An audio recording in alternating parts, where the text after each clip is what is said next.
حضرت امام اعظم رضی اللہ تعالیٰ عنہ کے زمانے میں ایک میاں بیوی میں کسی بات پر رنجش پیدا ہوئی تو میاں نے غصے میں کہہ دیا کہ میں تم سے کلام نہیں کروں گا جب تک تم مجھ سے پہلے کلام نہ کرو گی۔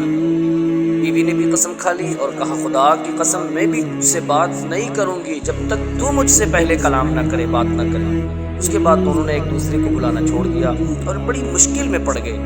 آخر کار میاں نے ایک دن سوچا کہ چل کے اس کا حل امام اعظم ابو حنیفہ رضی اللہ تعالیٰ عنہ کے پاس نکلواتے ہیں، شاید وہ اس کا کوئی حل نکال دیں۔ آخر میں وہ حاضر ہوا اور سارا واقعہ سنایا۔ امام صاحب نے واقعہ سن کر فرمایا کہ جاؤ ایک دوسرے کو راضی خوشی بلاؤ، تم میں سے کوئی حانس نہ ہوگا۔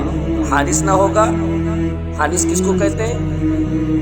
قسم توڑنے والے گناہگار کو حانس کہتے ہیں۔ قسم توڑنے والے گناہگار کو حانس کہتے ہیں۔ آپ امام اعظم ابو حنیفہ رضی اللہ تعالیٰ عنہ نے فرمایا کہ تم میں سے کوئی حانس نہ ہوگا، اس لیے کہ جب تم نے یہ کہا تھا کہ میں تم سے کلام نہ کروں گا جب تک تم مجھ سے کلام نہ کرے، تو اس کے بعد اگر عورت خاموش رہتی تو بے شک تم حانس ہوتے، مگر جب اس نے یہ کہا کہ خدا کی قسم میں بھی تم سے کلام نہ کروں گی جب تک تو مجھ سے کلام نہ کرے، تو اس نے تمہاری قسم کے بعد تو تم سے کلام کر لیا، لہٰذا اب تم اسے بلا سکتے ہو۔